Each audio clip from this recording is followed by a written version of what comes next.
welcome to Dustin's Kaleidoscope. I am Dustin, and I have Sheilah Campbell here today, who is the proprietor of Sheilah Christi Studio. She makes wonderful jewelry, and I'm so glad you stopped by today. Thank you so much. My pleasure. So, I know you personally, and I did not know that you made these like lovely and gorgeous pieces of jewelry, so that's why I wanted to have you on, because it was very interesting to me that your formal background is not in jewelry making. So let's start off with, your background and how you got started, even before you got started in jewelry making. So my formal background is finance. Okay. I always was a creative person ever since I was little. Okay. I did a lot of things that are very creative. But my parents, because we came from a culture that says, okay, you got to be a nurse, you got to be a doctor, lawyer, or some type of profession, we had to be one of those. So I went into finance. I asked and I begged. I said, please, can I go to a design college?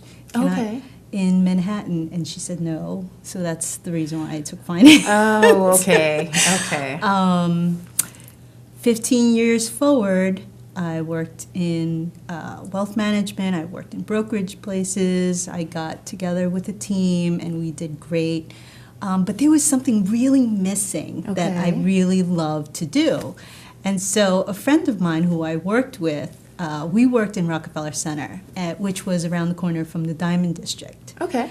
And she asked me to go to a beading class, just a regular stringing beading class. So I'm like, okay, I'll go. And I loved it. Really? I loved it. And just after one class? Just after one class. I guess it was the instructor. Because she showed us a whole array of things that you could do with just one method. Oh, okay. And I was like, wow. I didn't know I liked rocks. I didn't know I liked gems. I didn't know I liked any of that. I actually love just to create. So I took a couple of classes. I took classes here, I took classes there, learning little techniques here and there, and just doing it at home. Self-taught, learning on my own while I worked in Rockefeller Center, and here I am. I learned new techniques, and that's it. So how did you get to the point where did you start making gifts for people, or did you start making a lot of jewelry for yourself? Like, how did you get to this point where you're like, I like doing this, but it might be nice to sell my jewelry as well? What was like the turning point? I never really thought about selling it because I made it for myself because I really liked it.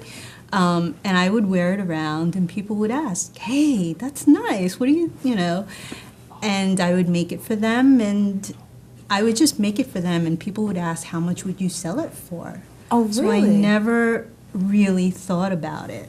And then I came up to a woman, and she just wanted more of my creations. Really? She would ask me, can you make a tourmaline necklace with a matching bracelet? And so I would just go to the store and get tourmaline gemstones and beads and anything else that would go with it. And I would just string it along with gold, and she would love it. And she would tell me next time, can you make this? Can you make that? Can you make this type of stone? So she was a very good customer. And there were people in between that would ask for things. And so that's how I got started. I never really took it seriously until 2 years ago. Okay, what happened 2 years ago? So, to backtrack before, I was really into beading and wire work. So I wrapped wire bead by bead by bead. It was pretty labor intensive, but I really liked it. Stayed up late at night. And then I got pregnant. Oh, okay. with my first child. And so, Okay. and I found out that I had to be bedridden for 5 months. Oh, okay, okay. So I was like, oh my goodness, what am I going to do for 5 months in bed? Right. I couldn't get up. I couldn't, I could only go to the bathroom. So Oh, wow. my husband said, well, instead of QVC and instead of, watching TV and buying stuff in the Home Shopping Network, why don't you just go back to creating? Right. And so he took out all my beads, and he took out my pliers, he took out my strings, my scissors, everything. And so all day long, that's what I would do.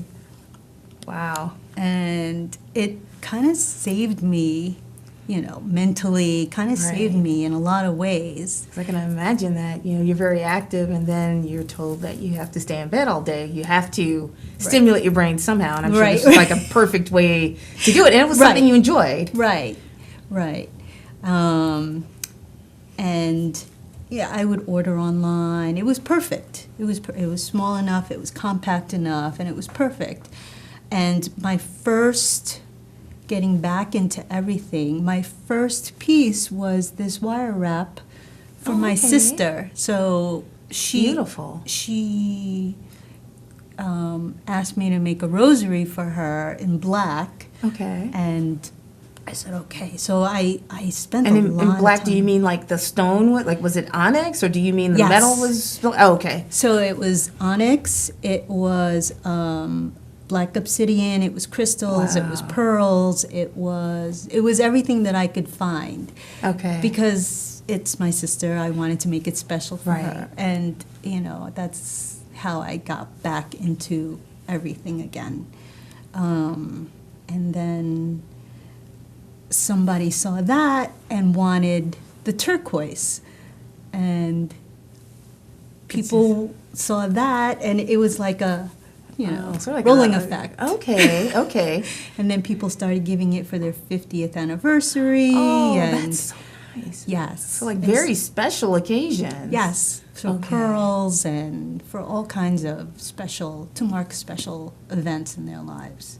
So that's how it started again. Okay. So it kept pulling me back. It kept pulling. And were you still working at the time and you were doing this, on the side or? Well, it had came you- to the point where it was, okay, you have to make a decision.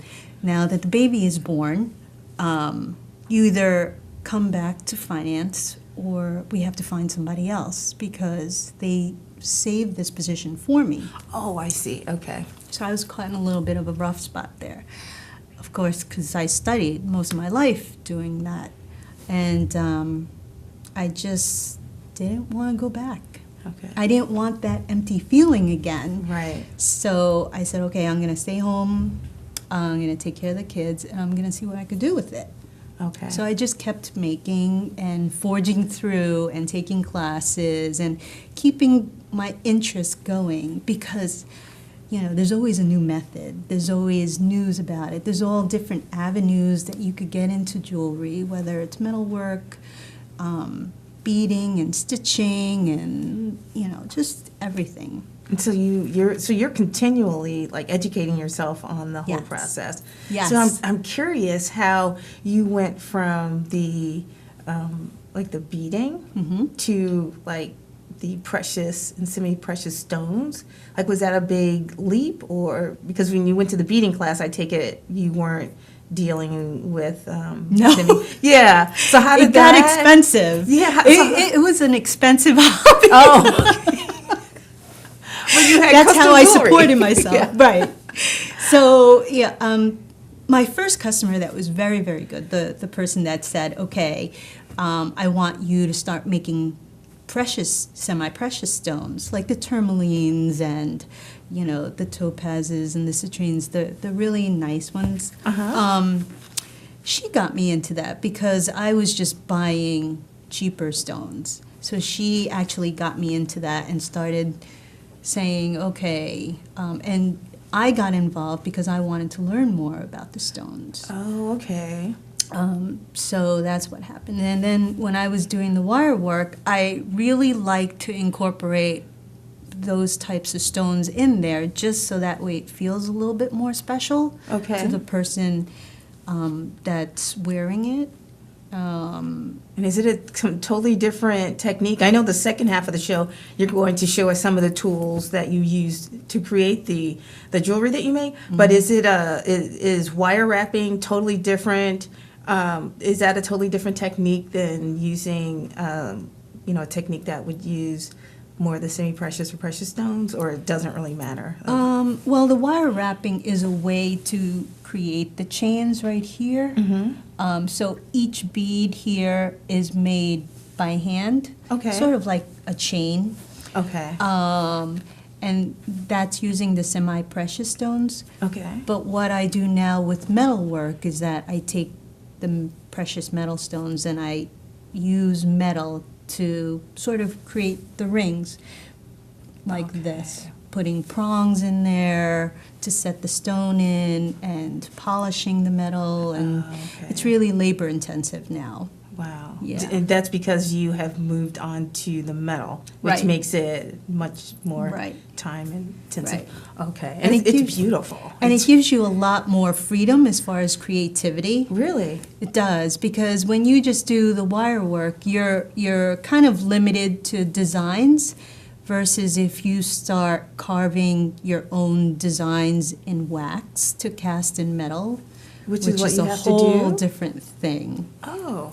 Does that require like using a kiln or anything, or how is that? I don't even understand the process of like the wax mold. Is that like, do you just think of a design and then you put it in a wax mold? Well, I think of a design and I carve out in wax through a lot of dentist tools. Oh, really? Yes. Oh, because they're small and precise. Right. Okay. So you carve out what you need to carve out, and a lot of measuring and a lot of thought goes into the design first, because you have to account for symmetry, you have to account for a lot of things. Oh, wow. So it's a lot, and then once you carve it out in wax, the casters make a mold of it, Okay. and then liquid, it's really interesting, liquid metal goes into that mold, so you can make multiples of it, just like in this ring. Okay.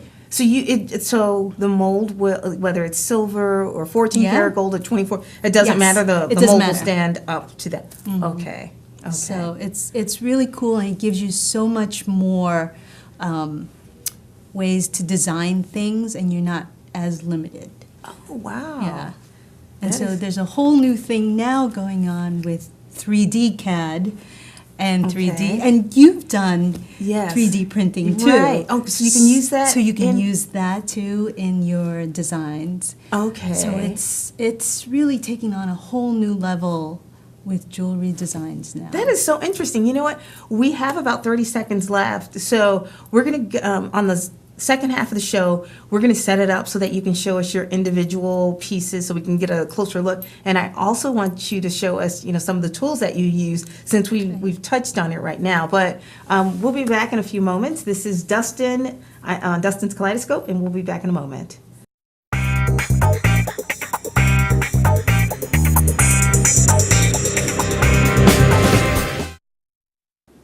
After 17 years working as a mason, Mike was laid off.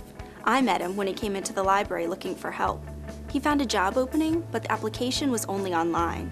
Mike said he'd spent his entire life around tools, but had never used a computer. I showed him how, and he ended up applying for numerous jobs online. I saw Mike the other day. His new computer skills paid off. He's working again. New Jersey libraries are transforming lives. Tell us your story.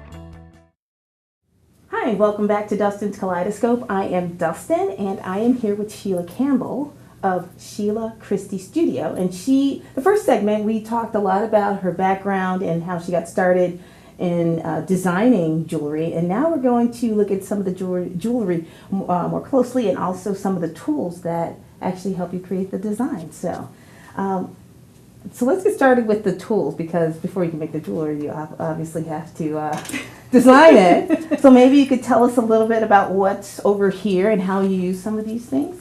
Okay, so these tools are for soldering.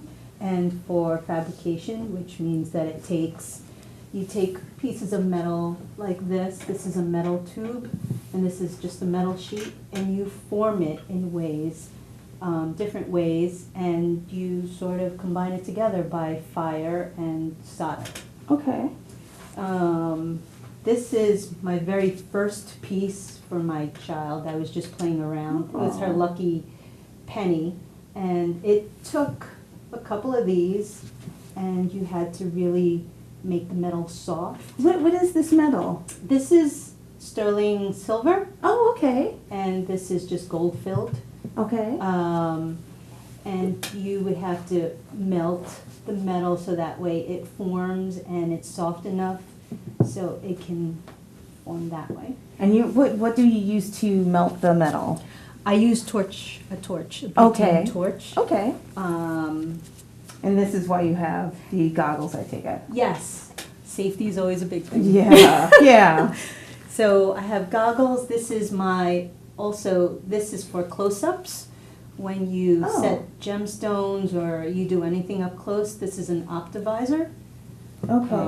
So it actually has a magnifying glass. Oh, Mhm. okay.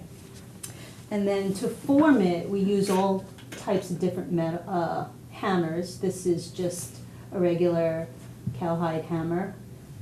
I've never seen anything like that where it's actually made out of cowhide. I've seen the rubber ones. Mhm. Now, is this one specific to jewelry making? A lot of jewelers use that. That's the most basic Okay. of the hammers. And I don't know if people can see, but basically it looks like it's just rolled cowhide Mm-hmm. that formed into a mallet. Measuring is very precise, so I have this huge caliper that measures in millimeters and inches. So if you need to know how big your stone is or your setting, you really have to be exact with that. And then when you're forming the metal, you also have these things which are called mandrels. Okay. So if there's a size 6, size 7, size 8, you can actually hammer the metal to form the size and to make it a Okay. perfect round shape. Okay. And if people can't see, it looks like there are markings that would say like size 6, 7. Is that what those Yes. markings are for? Okay. Yes. Okay. And this is a jeweler's saw for just cutting, which is very precise. These blades can come in different thicknesses. So depending on how much or how intricate you're cutting, Uh-huh. the sheet, then you could adjust your blade whether you want a thick blade or a thin blade. If you're cutting straight across, you might want a thick blade. Okay. If you're cutting a design, you might want a thinner blade for more intricate designs. Okay. So for the ring that you made for your Mhm. daughter, this you said you had to melt the metal. So how do you so this is your own design, I take it. Mm-hmm. So when you're working with something like this, are you just shaping it around the penny? What are you thinking about as far as the design? Because it's not just metal around a penny. There is a gemstone, there's a bow. I mean, did you make all of those things? Mm-hmm. And there are And two so gemstones and there's a these- rod in the back? Yes, and so these gemstones here, they're settings from the tube. Oh, I see. So that's why it So, goes straight. right. Okay. And so this is a piece of metal that I actually cut from a sheet, and then I formed it.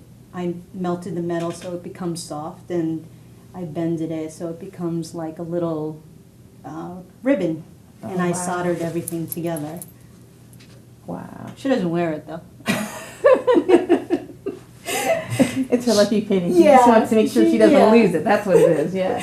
That's beautiful, though. She keeps it dear to her though. Yeah, that must have taken a lot of time just to think about, okay, how do I present the penny?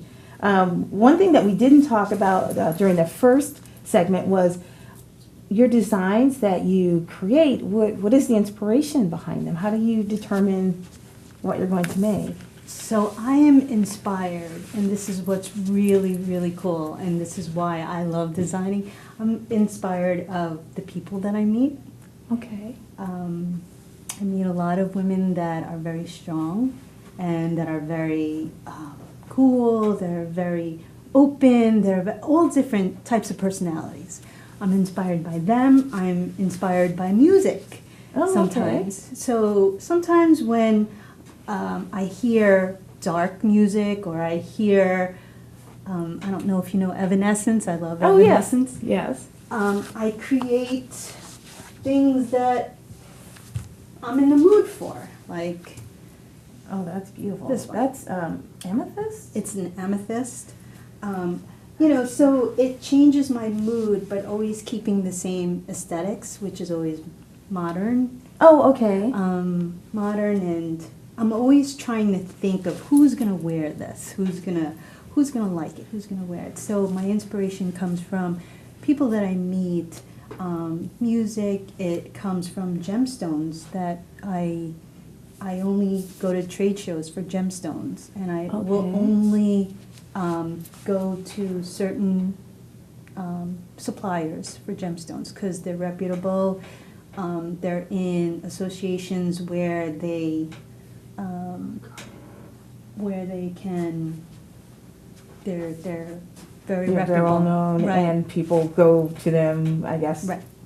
repeatedly. Okay. Right. That's great, because then you never have to guess, okay, is this gemstone, Where did they source it from? Is Exactly. it fake? Is it, will it crack, or Yeah. something like that once you make it? Is there Okay. any kind of conflict with the gemstones? Okay. Is there, did they get this the right way? And things like that. Do you So- find that to be very common? I know there's an issue with diamonds, but do Yes. you find that with other gems as well, that there could be There conflict? are stories with gems, there are stories with metals. Oh, really? as I didn't know that. well. Was metals, okay. So just with mining practices and getting gemstones, that became like a big deal. Okay. But that's why I try to buy from suppliers that get it the right way, that source it the right way, that knows where it comes from and things like that. That's why a lot of my stuff are limited as well. Oh, okay. Unless I do crystals or So things these are like pretty that. much one of a kind, or They're very limited, yeah. Okay. Yeah, they're Okay. limited. I wanted to make sure we talked about the necklace, because I know that you can wear it two ways. Can you tell us a little bit about the design? Oh, sure. Because it's similar to the one you have on. Yes. So this is a moonstone. This particular necklace, this came as a set. Right? Oh, I see. You Okay. can wear it as a set. But this is special in a way because it's amethyst too, and it's sterling silver, and it's oxidized. But you can wear it two ways to give it a different look. Yeah, that's very pretty. And so you wear it this way if you have anything purple on, or pink, It'll or whatever. accentuate it, right? And then if you have anything else on that you may want to layer, or you may want to, just accentuate it in a Oh, way. that's beautiful. That's beautiful. So some of my pieces, this necklace is the same way. And what is this metal? This one is sterling silver as well, but it's a rose gold plated. Oh, okay. That's why. That's very pretty. Moonstone is really cool because if you turn it a different way and it's a little darker, the light is a little darker, you'll see a blue iridescence to it. It's Oh, beautiful. Okay. Okay. And then this way is white topaz. I like the squares. That's really pretty how the design. It's like a completely different piece of jewelry depending on which way you wear it. Mhm. So it's very beautiful. Thank you. Before I forget, if people want to find out more about your jewelry and about you, what is your website? My website is SheilahChristi.com. Okay. And people can find out And any people- information about can your contact me. jewelry and how you make it. And I Yes. love your about page. So. Oh, this is thank great. you. Thank you. So we talked about this jewelry. Is there anything? I know we talked about the ring on the far left or Mhm. far right. People who are watching. Can you tell us a little bit about the other rings too? Oh, sure. This collection is called the Lady Collection. Oh, okay. It's an ongoing thing. It's a combination of my daughter's names, Sadie and Lauren. Oh, It was my that's first one. nice. It was my first one.